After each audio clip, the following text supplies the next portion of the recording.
Ferrari's Hungarian Grand Prix weekend started with high hopes. Charles Leclerc stunned everyone by taking pole position in tricky conditions, outqualifying talented drivers like Oscar Piastri and Lando Norris. It felt like Ferrari had finally cracked the code. The paddock buzzed with excitement. Maybe this was the moment the Scuderia would reclaim its place at the front. But less than 24 hours later, the dream fell apart. Leclerc's race pace vanished almost completely. His tires overheated.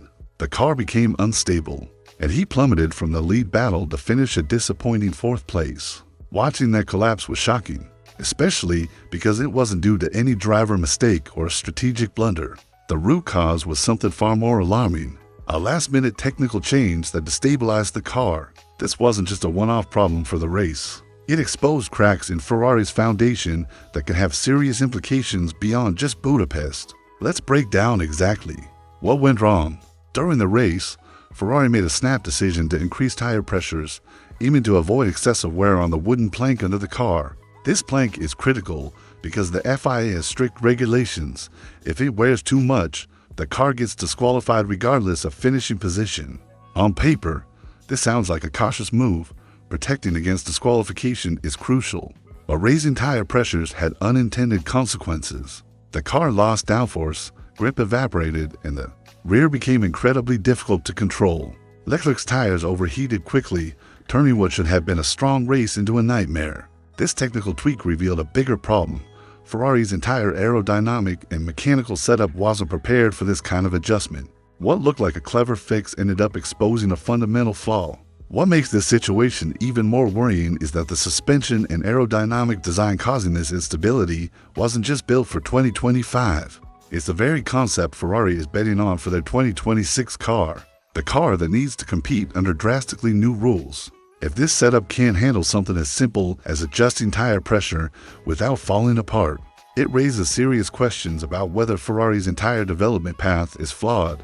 This Hungarian GP weekend might have been the first real glimpse into a much deeper crisis, one that could leave both Charles Leclerc and Lewis Hamilton stunned and frustrated for years to come. Were you as shocked as I was watching Ferrari's collapse in Hungary? Do you think this race was just bad luck or a sign of bigger problems? Let me know your thoughts with a quick yes or no in the comments below. And if you want to keep diving into the drama and secrets behind the scenes, make sure to subscribe and hit that notification bell so you don't miss what's coming next. Let's dive deeper into what really caused Ferrari's meltdown in Hungary, the last-minute technical change that turned their weekend upside down. Ferrari's decision to raise tire pressures might sound like a simple fix, but it exposed a glaring weakness in the car's design. The team was trying to avoid excessive plank wear, that wooden plank under the car that the FIA monitors closely. If it wears down too much, the car faces automatic disqualification no matter how well it finishes. So Ferrari's engineers made a snap call to inflate the tires and raise the ride height, hoping to protect the plank and keep the car legal. Sounds smart in theory, right? But this was a risky gamble with consequences they hadn't fully anticipated. This adjustment wasn't just about that one race. It was tied to a major upgrade Ferrari introduced at Spa, a new rear suspension concept designed to fix the SF25's instability and also serve as the foundation for their 2026 car. They bet big on this architecture, hoping it would solve current problems and validate their future development direction. But the Hungary GP showed that this concept might be fundamentally flawed. When tire pressures were increased, the car's performance didn't just dip, it collapsed. Grip disappeared, downforce dropped, and the rear became a nightmare to handle. Leclerc's tires overheated, destroying any chance of race pace. What makes this situation critical is that Ferrari's entire 2026 project depends on this suspension and aerodynamic philosophy. This new setup was supposed to be their stepping stone into the radically changed rules for next year. But if it can't survive a simple change in tire pressure, how reliable can it really be? Worse, the issues revealed in Hungary suggest that the data Ferrari's been using, from wind tunnels, simulations, and real-world tests, might all be based on shaky assumptions. In F1, your development direction shapes your destiny, and chasing a flawed concept means wasting valuable time, money, and resources. So the big question becomes, did Ferrari gamble too much on this new design? Was the risk worth it? Or did they set themselves up for a technical disaster that could last beyond just this season? If you think Ferrari took a dangerous gamble with this suspension concept, Drop a yes or no in the comments. And if you're fascinated by these behind-the-scenes details, please give this video a like. It really helps us bring more insider stories straight to you. Don't forget to subscribe and hit the bell so you can stay updated as this story develops. Now, let's zoom out and look at the bigger picture, what this means for Ferrari's entire 2026 project. The fallout from Hungary isn't just about one race or one technical tweak. It threatens to unravel months, maybe even years of development work. Formula One's biggest rule changes and decades are coming next season, with new power units, revamped aerodynamic regulations, and strict limits on energy deployment and drag. In this kind of environment, there's no room for mistakes. Every team needs to nail their development path early. Ferrari's gamble was to use this new rear suspension and aerodynamic setup both to fix current instability issues on the SF25 and to test the concept for 2026. On paper, it was a smart move. Real-world testing could give them a leg up on the competition. But what the Hungarian GP revealed was that this concept might be a dead end. They increased tire pressures to save the plank-destroyed performance, showing a fundamental conflict between ride height and suspension setup. If Ferrari can't run the car low enough to be competitive without destroying components, and can't raise it without killing grip, then their whole philosophy could be compromised. This kind of flaw is more than just frustrating. It could set Ferrari back months or even years. In their 2026 campaign, the development clock is already ticking. McLaren is flying high with their early progress, Mercedes is quietly rebuilding their package, and Red Bull is pushing hard despite their own challenges. Meanwhile, Ferrari risks being stuck trying to fix a flawed concept, losing ground every day. That 299-point gap behind McLaren in the Constructors' Championship speaks volumes about where they stand right now.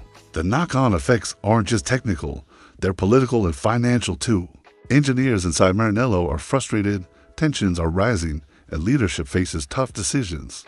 If Ferrari waits too long to pivot away from this failing concept, the cost of switching directions will skyrocket, both in terms of money and team morale.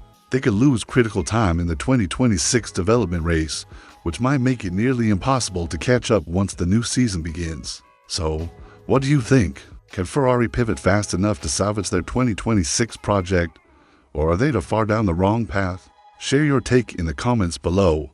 I want to hear your predictions for Ferrari's comeback. And if you want to keep following this deep dive into F1's most dramatic story, make sure you subscribe and hit the bell. You don't want to miss what's coming next. Now let's talk about the people who really feel the impact of this crisis every time they get behind the wheel. Charles Leclerc and Lewis Hamilton. Both drivers came into this season with high expectations, seen as the golden duo tasked with bringing Ferrari back to the top. But after Hungary, it's clear they're stuck in a car that's a headache on race day. Fast in qualifying, but a disaster when it matters most. Leclerc's frustration was obvious. He went from leading the pack on Saturday to struggling to keep the car on track during the race. The overheating tires, the loss of grip, the instability, these aren't things a driver can simply fix with skill or experience. It's a mechanical problem that leaves them powerless. Hamilton, too, found himself lost for words after another tough weekend. The car simply isn't giving them what they need to compete. This isn't just about lap times or finishing positions. It's about the mental and emotional toll on these drivers. When your machinery is unreliable, it eats away at confidence. They don't know what to expect from one race to the next, and that uncertainty makes it hard to push at 100%. Imagine preparing for a big race, knowing the car might fall apart once the green flag drops. That's a huge challenge, especially in a sport as demanding as Formula One. The drivers have voiced their frustrations publicly, but behind the scenes, the mood is tense. They want answers, solutions, and most importantly, a car that lets them fight for wins. But with the technical team struggling to pinpoint and fix these fundamental flaws, it's a tough road ahead. The fear is that this instability will carry over into 2026 if Ferrari doesn't change course. So here's a question for you. Who do you think will handle this pressure better over the long haul, Leclerc or Hamilton? Drop your thoughts in the comments below. And if you want to support these drivers through the ups and downs, make sure to hit that subscribe button. Trust me, you'll want to stick around for the next chapters of this story. Now we come to the most urgent question. Can Ferrari avoid turning this crisis into a full-blown nightmare in 2026? The clock is ticking louder than ever. With the new regulations coming into effect next season, new power units, new aerodynamic rules, and strict energy deployment limits, every team is racing against time to perfect their cars. McLaren is flying ahead, Mercedes is quietly making big gains, and Red Bull, despite political turbulence, is still a formidable force. Ferrari, on the other hand, might be forced to start from scratch while everyone else is already halfway down the road. If Ferrari abandons their current rear suspension and aerodynamic concept now, there's still hope for recovery. But every day they hesitate makes that pivot harder and more expensive. The political fallout inside Maranello could be just as costly as the technical one. Engineers who have poured months into this design won't be happy to scrap their work, and the management will face tough decisions balancing short-term pain against long-term gain. Delaying that decision risks locking Ferrari into a losing position well into next season and beyond. For Charles Leclerc and Lewis Hamilton, this scenario is a nightmare. They were supposed to be the leaders who bring Ferrari back to glory, but now they might be left with a car that looks great in qualifying but crumbles on race day, and worse, one that lays the groundwork for another uncompetitive era. That's not what fans signed up for, and certainly not what these two champions deserve. The Hungarian Grand Prix wasn't just a bad race. It was a glimpse into a future that nobody at Ferrari wants to admit might be coming. The big question is, will Ferrari make the bold moves they need? Or will they keep digging a deeper hole? What do you think? Can Ferrari turn it all around before it's too late? Vote yes or no in the comments, and share what you'd do if you were running the team. If you've stuck with me this far, thank you. Make sure you're subscribed and have notifications on so you don't miss any updates on Ferrari's fight for survival. This story is far from over, and trust me, the real drama is just getting started.